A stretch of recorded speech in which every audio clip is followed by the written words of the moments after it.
that, my friends, sums up what the People's National Party is these days under the rule, and we must call it rule, of Peter Bunting and Mark Golding, two capitalists, businessmen who believe that they have an opportunity to take over the government through the People's National Party in order to scrape and rape the country.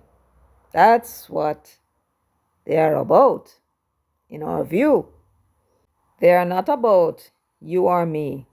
Never was about us.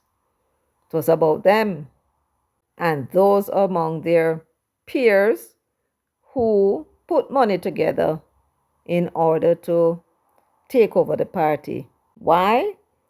Because they see in it piles and piles of money for themselves, largely through the reform of the tax system, and secondly, through the control they will have over the beaches and the lands that are owned by the Commission of Lands, as well as the UDC, among others. Right? That is what they are salivating over. That's why time come. Not for us, for them. That's why there's power in the dream. Not our dream, their dream. And that, my friends, is what this is all about. It's all about them and the riches that they can gain for themselves through the government of Jamaica. So, there is a breaking story. Indeed, appears to be a bombshell of no mean order, based on words that was published by Lawrence Rowe himself. Nobody else said it, that he was being offered money and all manner of things to give up the seat. Question is, who could possibly be putting up $15 million to pay Lawrence Rowe to give up the seat in Central Kingston?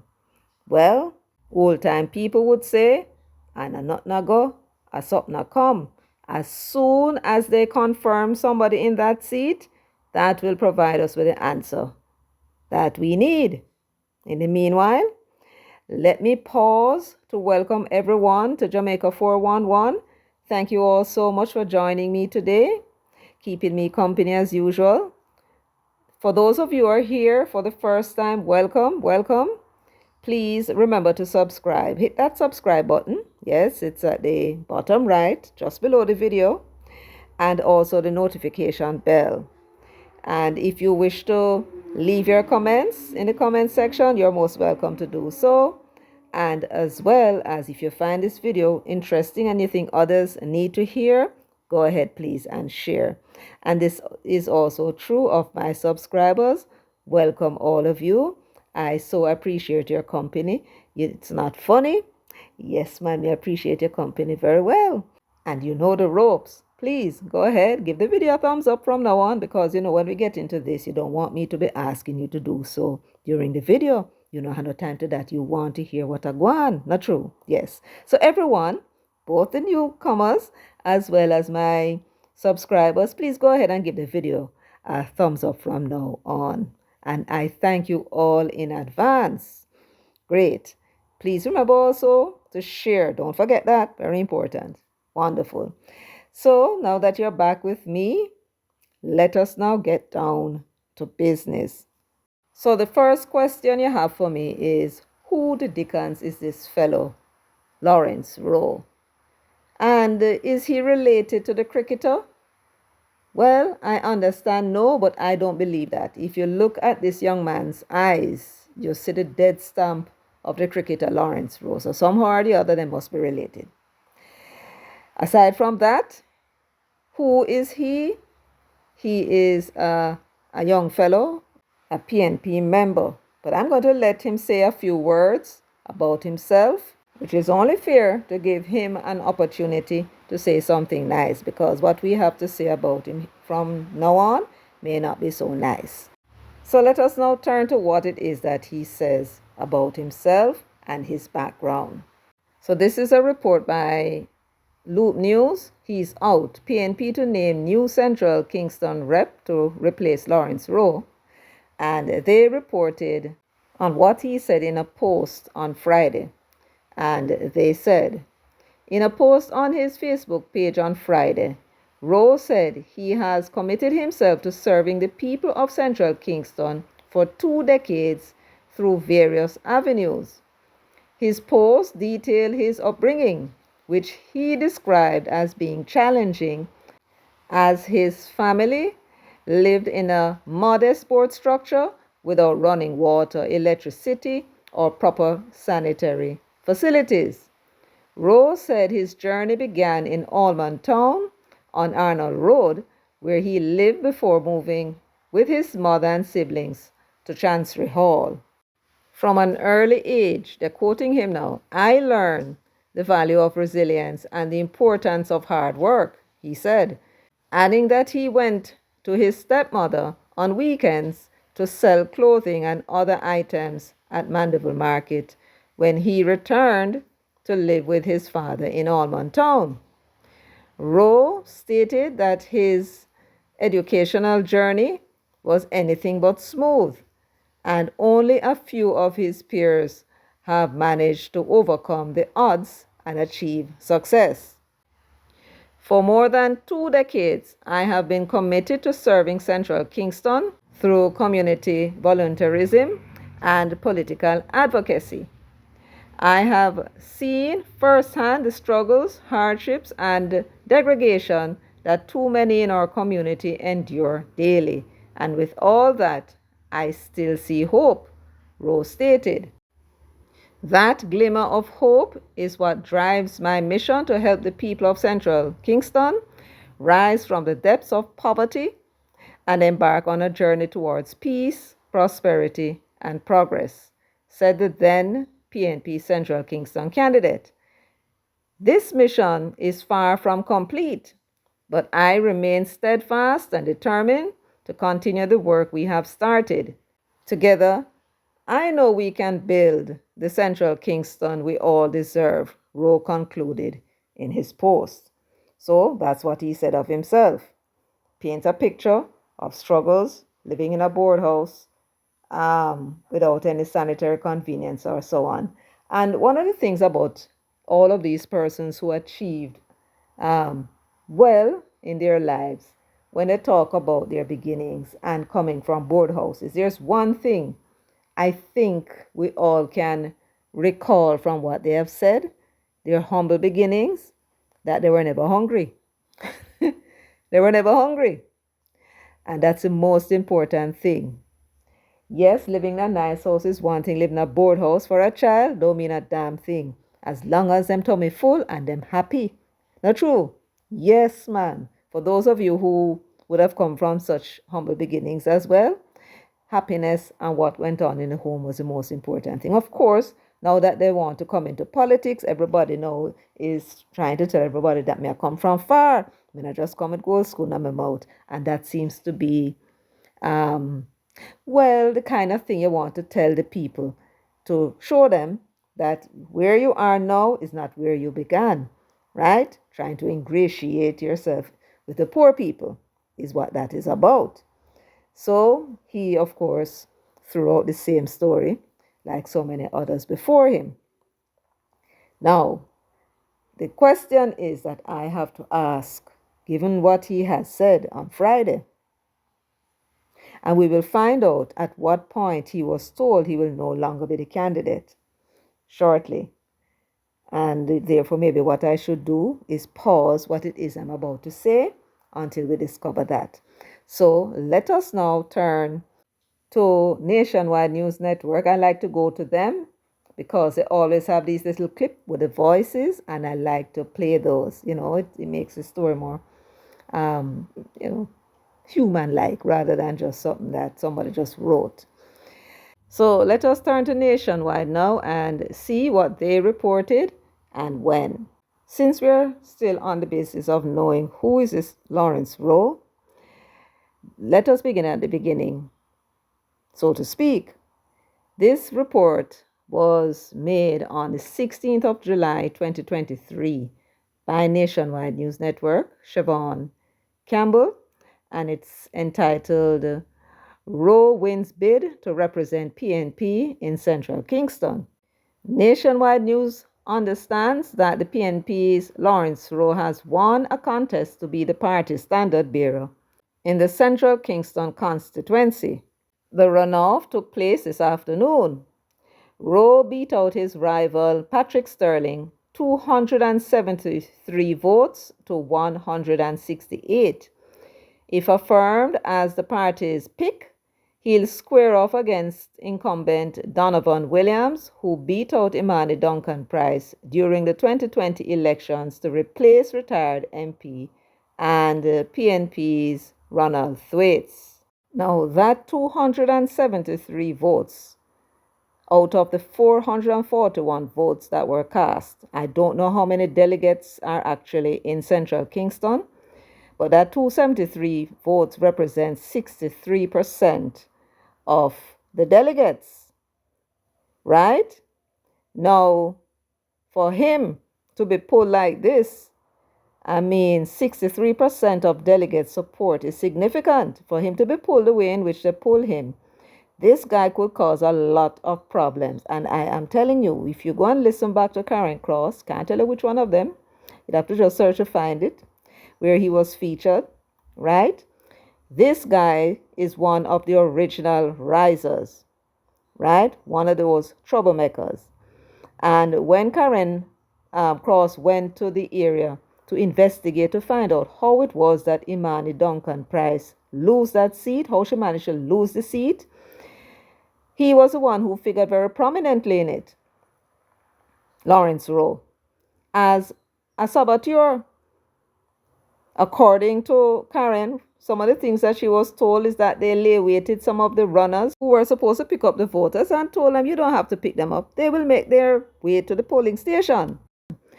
Come and let us have a drink.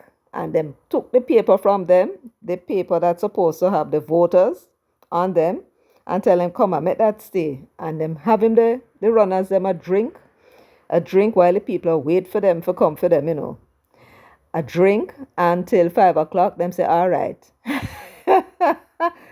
Make us done it now, right? Put an end to it. After the poll closed, that's when the runners now were told, ta-ta, right? She heard that there were people waiting.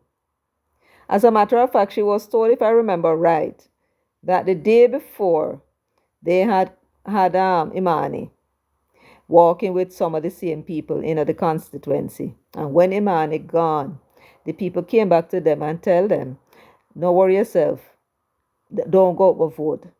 That is what Karen said. The people who were around Imani go back go tell the people, so they don't have to come out, come vote, right? And they didn't know what was going on. They probably thought it for some reason, strange reason, that was a party position, because these persons were walking with Imani, right? So this guy, if you listen to what Karen had to say, was part of the reason why the PNP lost Central Kingston. It was voter suppression. Karen Cross also said in her live that he has been heard by many people saying that he voted. He voted. I voted. You remember when she shook her shoulder? I voted. Yes, I voted. But I did not vote for Imani. But I voted. And when them checked the record, there were only two candidates. Imani for the PNP and the Labour Party had their candidate. There were no independent candidates. So if him saying vote, but he did not vote for Imani, who him voted for?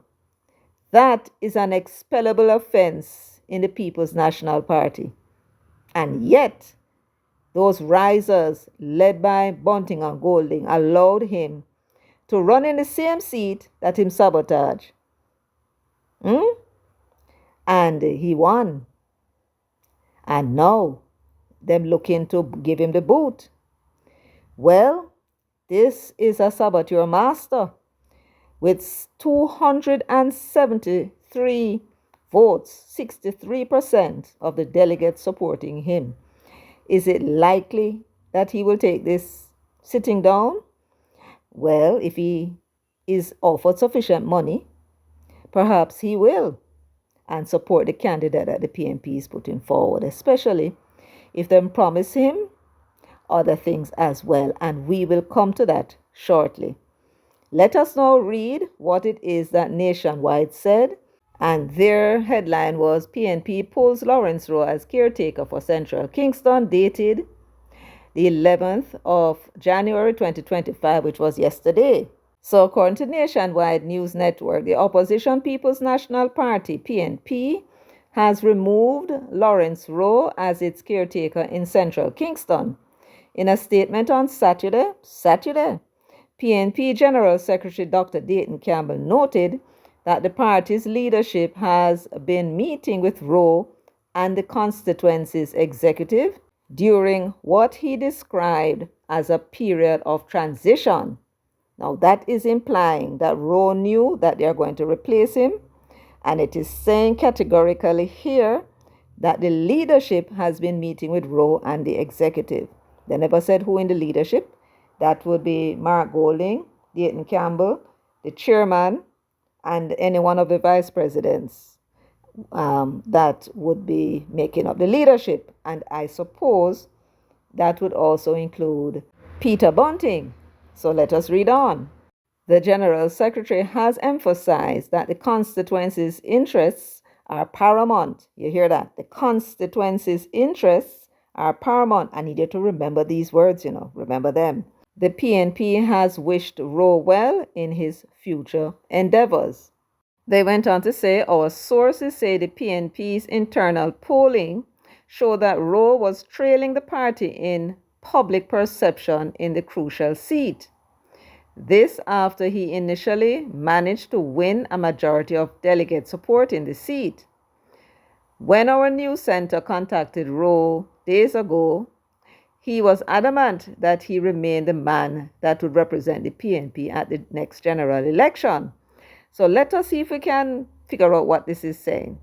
So an internal polling showed that Rowe was trailing the party in public perception. Which party? I don't get that. Trailing the party in public. So what are they saying? That the PNP was polling higher than him? I would have expected that the crucial polling is whether or not he can win the seat. But whatever it is that they meant by this, let us just leave it there for now until we can get clarity elsewhere, hopefully. Because how it is sounding now, it's as if they are shoving him out for no good reason, perhaps to make room for somebody else. Maybe the person who is paying the $15 million, who knows? But let us now turn to what it was that the People's National Party put out in their media release. And then we'll come to the moment you've been waiting for, what it was that Lawrence Rowe said on his social media platform. Yes, wait for it. Very interesting. So this is a media release put out by the PNP's communication unit in the name of Dayton Campbell. It says, PNP announces withdrawal of Lawrence Rowe as candidate for Central Kingston. Notice the word being used, withdrawal, right? Great. It says here, Kingston, Jamaica, January 11, 2025, which was Saturday, yesterday. The People's National Party, PNP, wishes to announce that Comrade Lawrence Rowe has been withdrawn as the party's Member of Parliament candidate for Central Kingston. We thank Comrade Rowe for his service to the party and his efforts in representing the people of Central Kingston. We wish him all the best in his future endeavors. The party leadership has been meeting with Comrade Rowe and the constituency executive of Central Kingston during this period of transition to emphasize that the constituency's interests are paramount. The PNP remains committed to ensuring that the people of Central Kingston receive strong and effective representation that serves them and uplifts their lives. Now, what is this release saying? It is implying, isn't it, that Rowe is not a strong representative of the people. It said nothing about the people not wanting Rowe or that Rowe cannot win, right? It merely states that they are committed to Central Kingston receiving strong and effective representation that will serve them and uplift their lives, right? That is what they said. And they also said that the constituency's interests are paramount. Now, we understand what they mean when they imply that his representation on behalf of the people was weak and ineffective. Yes, we understand that. But as to what they mean by the constituency's interests are paramount, that we don't know. And therefore, what we're going to do now is turn to Lawrence Rowe himself and let us get his side of the story, which was published maybe about an hour or two ago on his social media platform. Let's now hear what it is he has to say. And yes, this is the moment that you have been waiting for. So this is hot off the press. It says 3 hours ago, so I just screenshot it from his Facebook page. It says chronology of events. Very simple. And he began at December 6, 2024. It says the constituency was assessed by Comrade Julian Robinson and received a passing grade. If I remember right, both Julian Robinson and Angela Bromberg are responsible for all the constituencies in the corporate area of Kingston and St. Andrew. I do believe they represent these seats, and I believe there are 15 of them on the PNP's election campaign committee. And I suppose they are both responsible for organizing them for the upcoming general elections. So it says on the 6th, Julian was the one who assessed the constituency and gave it a passing grade. That's what he said. 14 days later, December 2024, the General Secretary of the PNP contacted me via WhatsApp requesting a list of detractors within the constituency. I provided the requested list. Now, are we closer to finding out what Dayton Campbell meant by the interests are paramount of the constituents? Let's find out. So that, he said, occurred on the 20th of December. Now we're at the 22nd, 2 days later, after Dayton asking for the detractors. I wrote to the General Secretary to express concerns about the sincerity of the KSAMC's commitment to winning the seat. I also inquired whether resources were being deliberately withheld to frustrate my efforts. The General Secretary refuted these allegations. Now, this is very interesting. Here is the young man, Lawrence Rowe, who is a caretaker candidate, not the MP, and he's also not a councillor. And he's asking whether or not the KSAMC is holding back resources from the constituency, right? What happened? Them not want to win the seat. Why is it they're not sending me resources so that we can do some stuff for the people in the constituency? And he wants to know if it was deliberate. And Dayton Campbell said, no, sir, that thing not go so. Now, how was it that the KSAMC was to funnel resources to Lawrence Rowe? If my memory serves me right, and I do believe I'm correct, that the PNP has the Almontown division and the JLP has the Raytown division. And therefore, I expect he was advocating for resources on behalf of Almontown. And he evidently suggesting that the KSAMC is not giving them the resources that they need to win the seat. And furthermore, what he was asking Dayton Campbell was whether or not them sabotage him. right? Whether resources were being deliberately withheld to frustrate my efforts. So I might ask if Swaby and the and the KSAMC are trying to sabotage him. Now, why would he think so? Is it because he himself got the position by sabotaging Imani Duncan? That's how these things work. You are a traitor and you expect other people who are treacherous too. Anyway, Dayton Campbell said nothing like that. Nothing like that at all. Anyway, 2 days later, on the 24th of December 2024, I inquired via letter if there was a meeting scheduled by the party's headquarters for 11 a.m. that day. The General Secretary responded, stating that the meeting would be held at the office of the Leader of the Opposition at 11:30 a.m. This meeting was presumably with key detractors, including the party president, Peter Bunting, Angela Brown Burke, and Dayton Campbell. Now, he seemed to have worded this particular statement rather clumsily. One isn't quite sure if the meeting was with key detractors and the party president Bunting, Angela Brown Burke, or Dayton, or whether he's saying that the meeting was presumably with key detractors and that the detractors that he's referring to would be Peter Bunting, Mark Golding, Angela Brown Burke, and Dayton Campbell. Are they the ones he's referring to as the key detractors? Let us read on and see if there's any further clarity. So on Christmas Day, when we were all having fun and all manner of jollifications, they were still working. He said on the 25th of December 2024, Christine Bell, a member of the General Secretary's staff, informed me of a meeting with the PNP's National Campaign Committee scheduled for December 27, 2024 at the party's headquarters.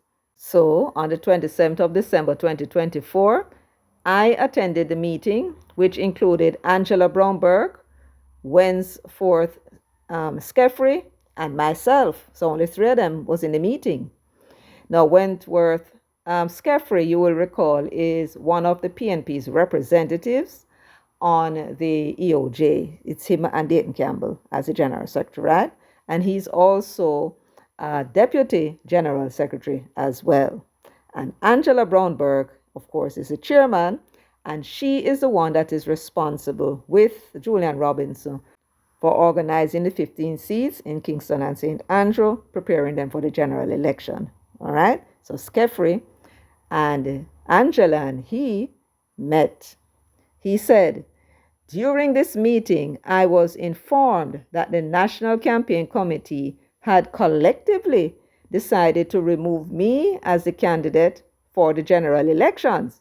So when he was saying up to Friday and giving the assurance to the media that he will be the candidate on the PNP's ticket to represent Central Kingston, he was really in no position to give that assurance, or at least so it appears.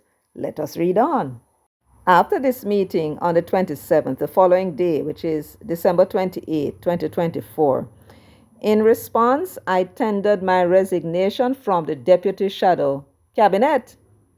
Right?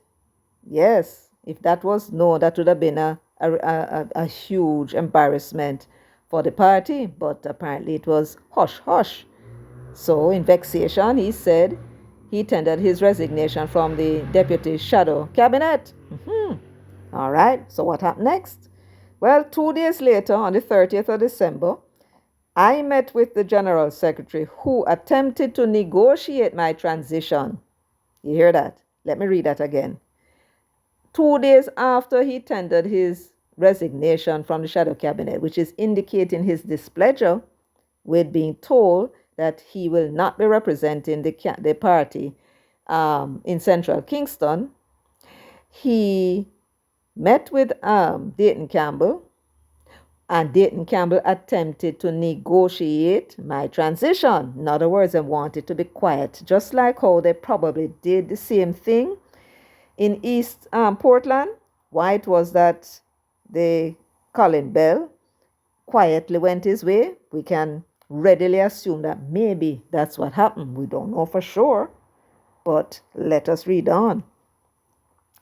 He offered me the role of Deputy Education Shadow Minister. That apparently was to shadow Damian Crawford, and there is somebody already in that position. So either he was going to be shadowing that shadow or he was going to replace that person. I wonder if that person realized what is going on here, or if they knew that they were going to be replaced. Anyhow, let me read on. So they offered him $15 million and a different role in the shadow cabinet as deputy shadow minister. He said, I declined and counter-proposed an appointment to a housing agency, a Senate position, and the $15 million. Yeah, you don't have to give $15 million. No, sir. He promised to discuss this proposal with the party leader. Who is the party leader? Yes, the Englishman, Mark Golding. So one would presume that this offer negotiation that Dayton Campbell was making to the young fellow was the offer coming from Mark Golding himself as party president. And he was offering him, of course it had to be him, because he was offering him a position, a new position in the shadow cabinet, as well as $15 million, right? To soothe him over so that he can move along smoothly and support the candidate that they're going to put in the seat, because after all, he had 63% of the votes of the delegates. Him can cause plenty problem. Plus him is a riser, and they know he's a saboteur. Anyway, Dayton Campbell promised to discuss the proposal with the party leader. I informed him that I would present the matter to my constituency executive at their scheduled meeting that evening. However, the meeting was later postponed to January 2, 2025. Good. So remember, the meeting with Dayton to negotiate his exit, his peaceful exit, was held on the 30th of December 2024. Well, apparently, after he laid down his terms, and Dayton said he would speak to the party leader, Mark Golding, about it. Then he came back later on the same day, and he said this: the General Secretary called to inform me that the party leader had committed to the following. One of the 13 Senate appointments, board membership at a housing agency, $15 million in resources. He also explained that the party was experiencing a cash flow crisis. He requested a withdrawal letter, but I informed him that I would first report to my executive on January 2, 2025. So I'm telling him, said, all right, let me talk to my people. The meeting will be January 2, 2025, and then we'll get back to you. That's what he was saying. So what it is that Mark promising him? A seat on the next Senate, right? That would be after Parliament is dissolved and there is an election, or somebody resigns or dies. And you also notice that he said 13 Senate seats, so he's planning to be the government who will then have 13 seats to recommend appointments to. The board membership at a housing agency. Yes, boy, I'm a put out, I'm a parcel out postman, I'm a win. Years an Englishman I go win and turn Prime Minister of Jamaica. Yeah, man. Offer seats on boards. What you mean? And of course, $15 million in resources. Now, exactly what does that mean? In resources, young fellow better careful of them language when them agreeing to this proposal. What do you mean by in resources? Anyhow, let us read on and see what happened now on the 31st of December, which is the next day. So, on the 31st of December, the next day, the General Secretary again unsuccessfully requested a withdrawal letter. So they want him to withdraw before him actually see the 15 million and see all them other things that he was promised. Well, later on the same day, I formally requested a meeting with the party president On the 4th of January 2025, a meeting was held with the party president, which is Mark Golding, Dayton Campbell, and Peter Bunting to discuss the matter. He agreed to a reconsideration. So you see who was meeting about candidate selection? Dayton Campbell, of course, he's the general secretary, so he ought to be there. The president, he's the man that is at the helm. And Peter Bunting, right? He agreed to a reconsideration. Of course, I'm going to say, so that's a diplomatic way to do it. So that meeting with Mark Golding, Dayton Campbell, and Peter Bunting was held on the 4th. Recall that he did not state that he actually had that meeting with his executive. He never said what happened in that meeting, if it was held at all.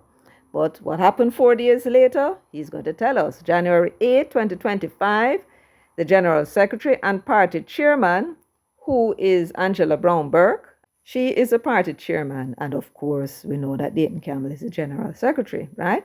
So the General Secretary and Party Chairman convened a meeting with the constituency executive, that is for Central Kingston, informing us, so at the meeting, informing us of the party's decision to remove me as a candidate.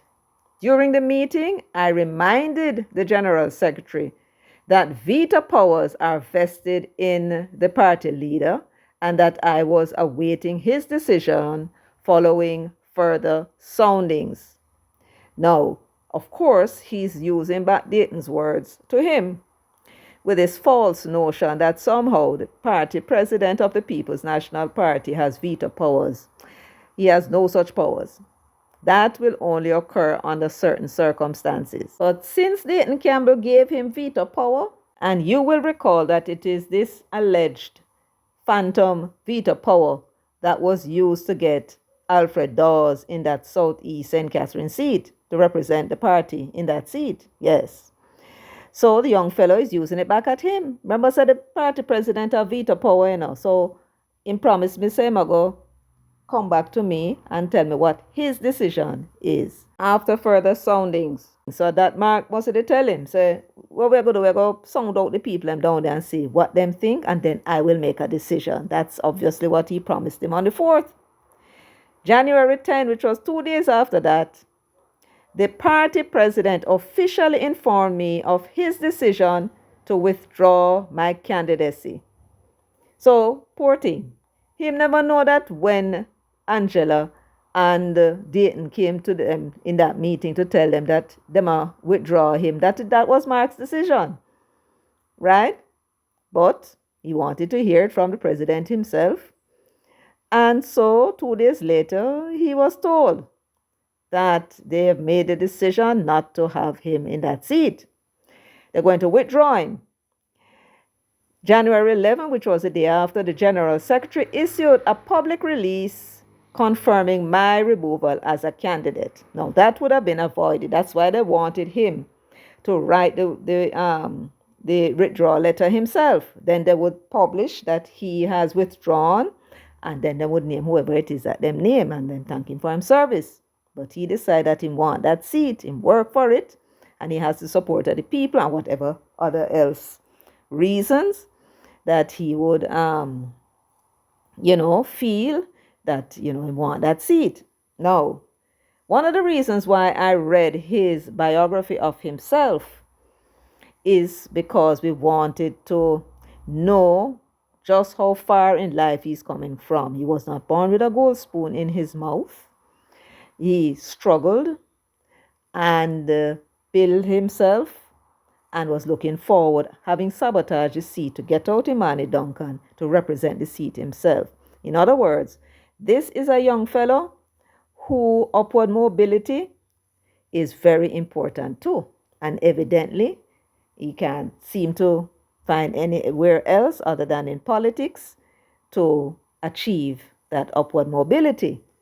And therefore, the fight, more or less, that he launched, more or less, if we might put it that way, to retain the seat for himself. And that now is over.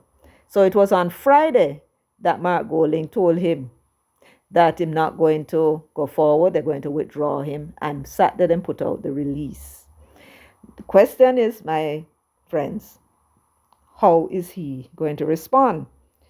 Well, the following day, which is today, January 12, 2025, he put this out to let us know, and his constituents, I suppose, and his delegates who supported him, what the chronology is, his side of the story.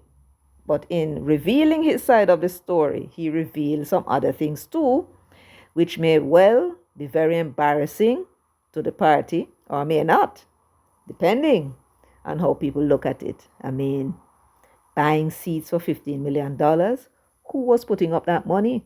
We will soon find out, because whoever then put in that seat, it will be them put up the money. Why and how we know? Because they said them have a severe cash flow problem. So the money could not be, and it's Mark Golding making the offer. So they must have secured that $15 million that they could offer him. So, as old time people say, I know not na go, and something na come. So we await to see where this Bangarang, if it turned out to be a Bangarang, or they managed to offer him some more money, which in turn, I should say, sufficient enough money that he would be inclined to be silent and support the next candidate. This is what will play out if you notice that he is up and about saying he's supporting that candidate. But the thing is, this man is a saboteur and a very good actor. So I don't know how that will work. But we watch and see. What them say? Tenancy not spoil a dance, or what them say spoil it? Put in the comment section for me, my friends. Yes, indeed. So that's all I have for you today. This is one Bangarang possible. We're going to watch. We hear that a certain policeman was earmarked for this seat for a long time, about 2 years now, before he retired from the police force. Let us wait and see for him going to get the seat. Anyway, thank you so much for joining me, for liking, sharing, subscribing, and leaving your comments in the comment section. And I want to hear what you think about all of this. And if you have any more news, put it in the comment section, please. I would appreciate it. So until next time, take good care of yourselves and walk good.